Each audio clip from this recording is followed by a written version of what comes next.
Okay. So, Mateo chapter 8 na tayo. Verse 28. Okay? So, yung mga may Bible, pwede naman sumabay. Mateo chapter 8, verse 28 na tayo magsisimula. Okay lang kayo? Medyo okay lang, hindi naman kayo, ano? Baka medyo malayo yung isip nyo. Anong problema pa kayo? Alam ko ba may problema kayo? Pero sa pagkakataong ito, inibita ko kayo makinig. Sa Panginoon naman ito, at sa ating kalagayan bilang nilikha ng Diyos. Verse 28, sabi dito, nang dumating si Jesus sa kabilang ibayo sa lupain ng Gadareno. Kasi nga, di ba, naalala ninyo, tumawid sila sa lake, sa lawa. Biglang nagkaroon ng malakas na hangin. Diba? Halos tumubog po yung bangka nila. Pero tumila ang hangin o nawala ang hangin at pumayapa yung dagat. At sila ngayon ay nakatawid. Sabi dito, nang dumating si Jesus, nakatawid na po sila sa kabilang ibayo sa lupain ng Gadareno.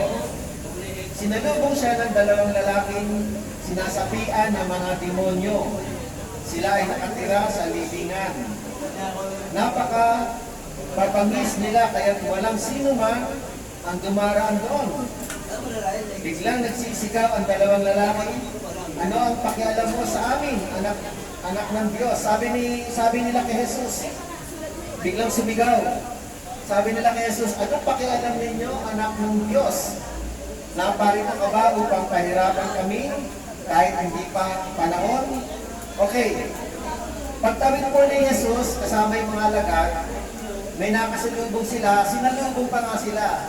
Dalawang tao na inaalian ng masamang spirito. Nakakita na ba kayo, ma'am? Nang inaalian ng masamang spirito?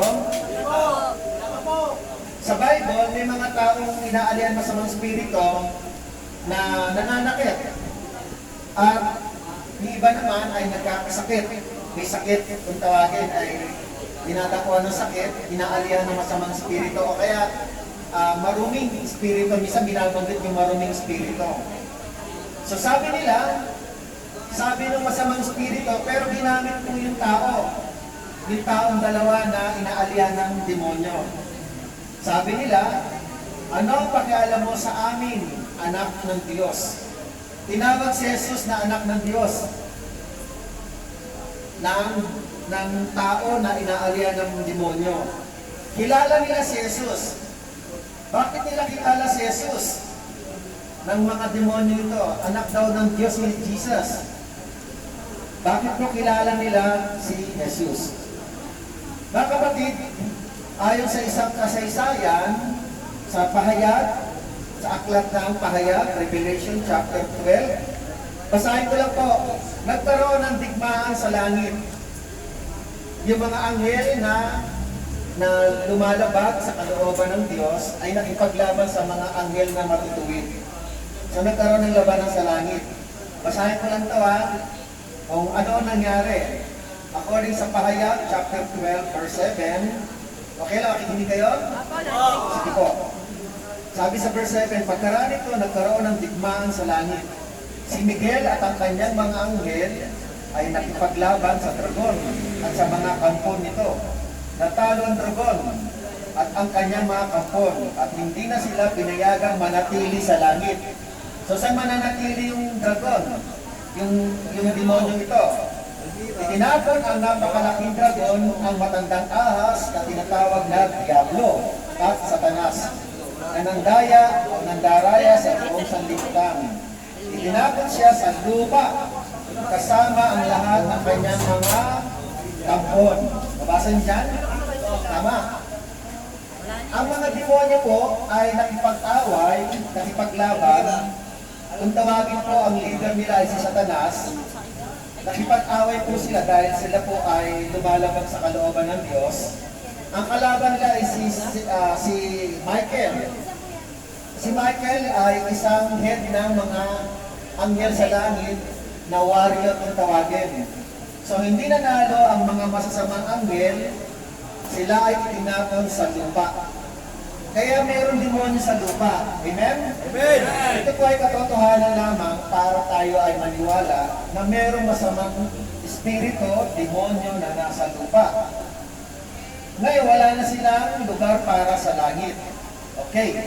Basahin na lang po ninyo yung aklat ng Isaiah chapter 12 o chapter 14 na si Satanas, kung tawagin din siya ay Lucifer, ay naghangad na pantayan ng kapangyarihan ng Diyos, ngunit hindi siya nagpagi.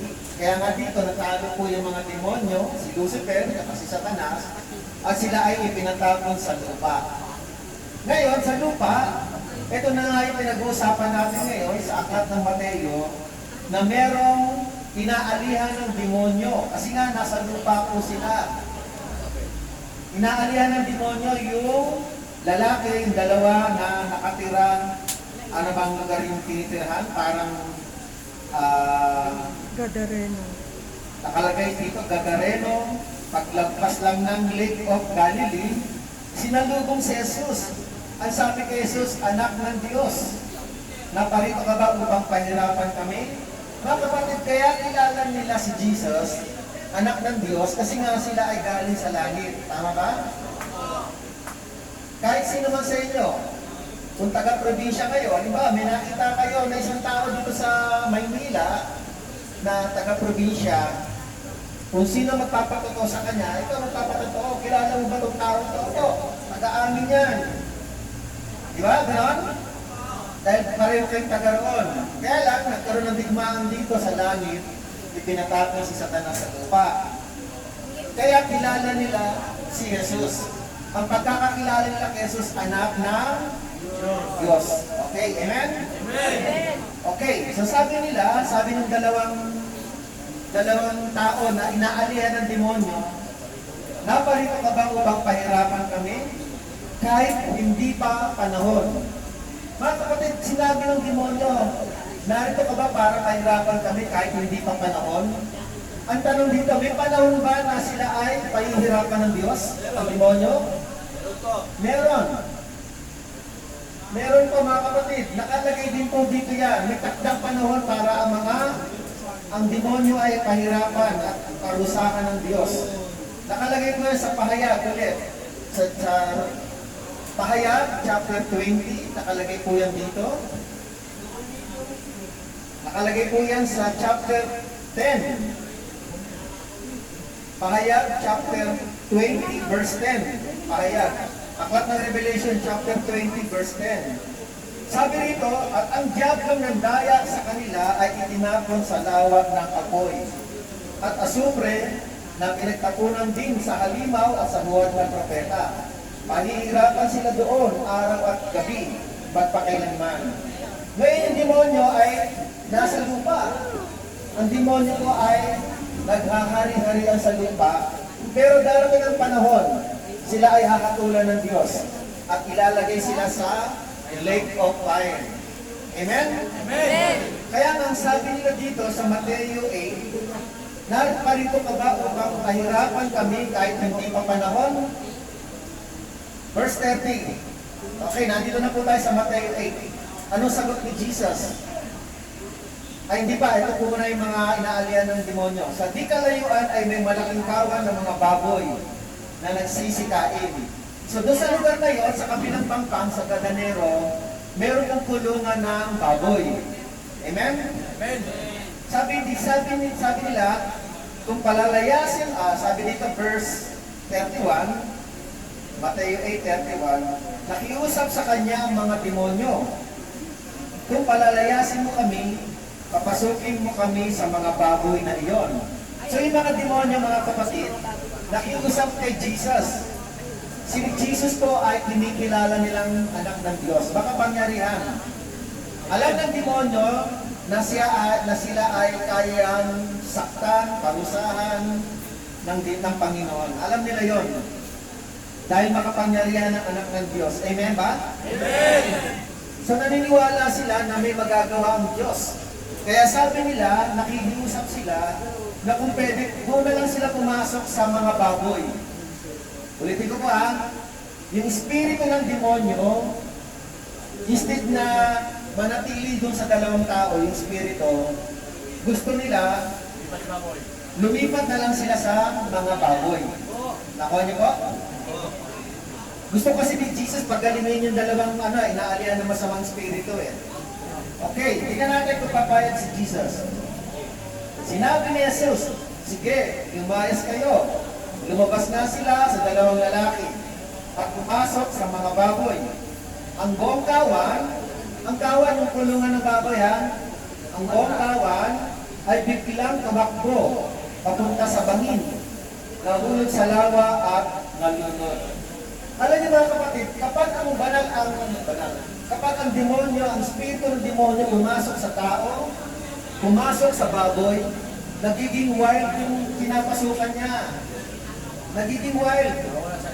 Nawawala sa sarili. Bakit? Naroon sa kanya yung demonyo. Nakuha niyo po? Pero minsan kapag tayo po ay nakakasakit ng tao, halimbawa lang, minsan mayroong tao nakapatay. Pag tinatanong mo, bakit mo ginawa yun? Minsan may sinasabi na, hindi ko na mamalaya, nagdilim ang paningin ko. Amen ba ron? Amen! Hindi ko sinasadya. Dahil bugso ng damdamin na hindi niya gustong gawin. Pero bakit nagawa? Maaari, pwede. Tandaan po natin, ang diablo po, sabi ni Jesus, John chapter 10 verse 10, ang magnanakaw ay pumapakay, pumupuksa at nagdi-destroy. Si Satan po yon. At sabi niya, ang anak ng tao, sabi ni Jesus, ako yon, ay dumating para kayo bigyan ng buhay, buhay na ganap at kasiya-siya. John 8 verse 44, in-explain ni Jesus na si Satan is a father of lies. Ama siya ng kasinungalingan at siya ay pumapatay talaga, si Satan. Mga kapatid, very dangerous si Satanas kapag pumasok ang spirito niya sa tao. Nakuha niyo? Very dangerous si Satanas kapag pumasok siya sa isipan ng tao, sa buhay ng tao. Ngayon, yung mga baboy, wala naman silang yung mga baboy parang wala naman silang kaunawaan tulad ng tao. Ulitin ko ha, yung mga baboy, hindi sila tulad ng tao na mayroong pag-iisip, may kaluluwa, at may pangunawa. Kaya po, nung pumasok po yung demonyo sa baboy, hindi nakayanan ng baboy. Nag-wild, tutalon sa lawa, at namatay. Mga kapatid, ang senyalis po ng lugar ng Gadanero, ulitin ko po ang senyalis po ng kabilang lake, kabilang lawa, yung Gadanero, yung lugar na yon, hindi po Hudyo, hindi po sila mga Jewish people. Kasi po sa mga Hudyo, bawal po ang baboy. Hindi po sila kumakain ng baboy.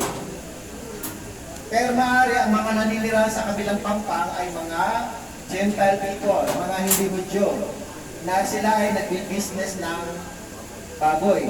Kumakain, marahil sila. Ang mga Hudyo, bawal po sa kanilang baboy. Leviticus chapter 11, verse 7. Nakalagay po yun.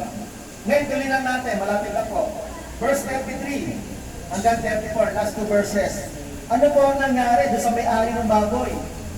Halimbawa, ito may piggery ka. Nakita ko yung baboy mo na hindi pa naman dapat mamamatay o kaya pinalalaki mo pa pero biglang mamamatay sila. Ano sa palagay ninyo? Ito po ang nangyari. Verse 33, nagtakbuhan papuntang bayan ang mga tagapag-alaga ng mga baboy. Pagdating doon, ipinamalita nila ang buong pangyayari, pati ang laganap sa mga lalaking sinapian ng mga demonyo. Verse 34, kaya't lumabas ang buong bayan upang salubungin si Jesus. Pagkakita sa kanya, ipinakiusap nilang lisanin niya ang kanilang lupain. Nakiusap sila kay Jesus na lisanin yung lupain nila. Bakit po? Dahil nalugi sila. Ayan? Yung mga baboy nila, yung bigger nila ay namatay na wala sa panahon, nalunod. So bumagsak yung business. Pero mga kapatid, ano lang ang sinasabi ng Panginoon dito? Anong mensahe? Una, ang Panginoon ay nagpapalayan at kakaalipin ng demonyo. Amen? Narito po ang Panginoon para tayo ay palayain sa pagkakaalipin ng demonyo. Dahil ang demonyo po, ang ginagawa niya sa tao ay pinapatay, pinapahamak, gusto niya magkasala ang tao, gusto niya maging alipin tayo. Sabi sa John chapter 8, aklat ng 1, chapter 8, basahin ko lang po mga kapatid. Sabi sa verse 34, sumagot si Jesus, baka tandaan ninyo, ang gumagawa ng kasalanan ay alipin ng kasalanan. Ang alipin ay hindi kabilang sa pamilya sa habang panahon. Subalit ang anak ay kabilang magpakailanman. Verse 36, kung ang anak ang magpapalaya sa inyo, kayo ay magiging tunay na malaya. Sabi ni Jesus, lahat ng nagkakasala ay alipin ng kasalanan.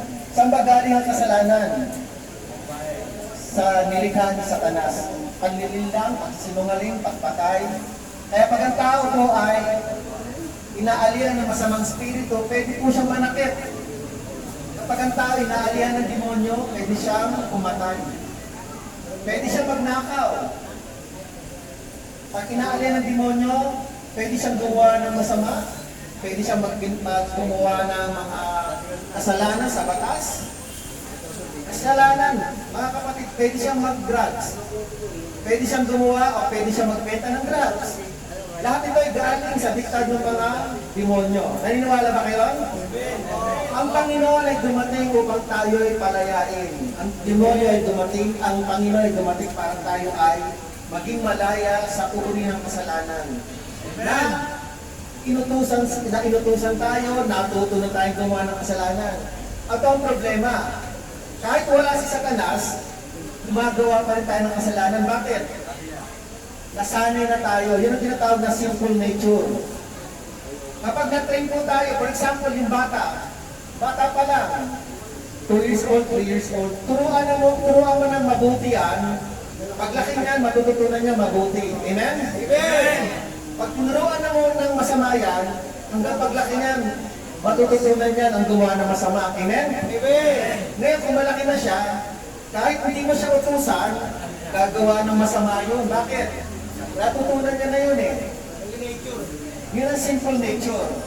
Kahit wala si Satanas, ginagawa pa rin yung kasalanan. Bakit? Ginasanayan na. So hindi lahat, ako naniniwala, na kapag tayo nagkakasala, hindi lahat ay dinidiktahan ni Satan. Pero, doon nagmula yun. Amen? Amen! Doon nagsimula yun. Tinuruan tayong gumawa ng masama. Nung marunong na tayong gumawa ng masama, natuto na tayo, kahit pinigiwan na tayo ni Satan, nasasanay pa rin tayong gumawa ng masama. Amen? Kasi sanay na tayo eh.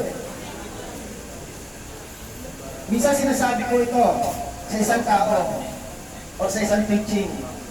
Sinasabi ko ito sa isang tao na pinagbabawalan kong gumawa ng masama. Minsan sabi ko, ihinto mo na yan. Whether kung ano man yung ginagawa sa ihinto mo na yan. Yung bata ay makinig sa magulang. Sinasaway yung magulang. Sinasaway. Ngayon, sabi ko, kapag sinasaway na yung magulang, darating panahon na batas ng tao na ang iiral sa batang ito. Dumating yung panahon na huli yung bata. Nakulong. So hindi nakinig sa batas ng magulang, pero wala siyang magagawa kapag batas ng tao na gumawa ng paraan. Bakit? Dahil sa katigasan ng ulo. Kaya mga kapatid, naniniwala ako na walang magulang. Ulitin ko kayo rin magulang. Naniniwala ko kayo mga magulang, ang gusto niyong ipangaral sa anak ninyo ay mabuti. Amen? Amen! Kahit sabihin natin tayo ay hindi mabuting tao, pero alam ko na ang mga anak ninyo ay natututong tinuturuan niyo ng mabuting asal. Tama? Amen! Ayaw ninyo mapahamak, di ba? Di ba minsan tayo mga magulang, sinasabi natin, di balik ako na lang ang masama, wag lang yung aking anak. Tama ba? Masakit kasi pag naging masama sila. Ayaw natin yon. Tama po ba? Kaya lang, hindi maiwasan na meron talaga anak na sumusuway. Hindi naliligaw lang eh. Pinipili maligaw. Hindi mo gusto na rin. Kasi pinagbabawalan naman eh. Tama ba? Mga magulang, mga nanay, pinagbabawalan ninyo anak niya, di ba? Mga tatay, ganun din, di ba?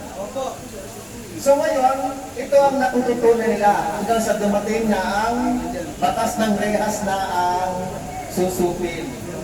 Kaya mga kapatid, sa aking palagay, hindi po kayo pinarurusahan. Tinutulungan kayo ng Panginoon, madisiplina. Amen? Bakit? Mahal kayo ng Panginoon. Amen. Walang bagay o walang tao hindi mahal ng Panginoon.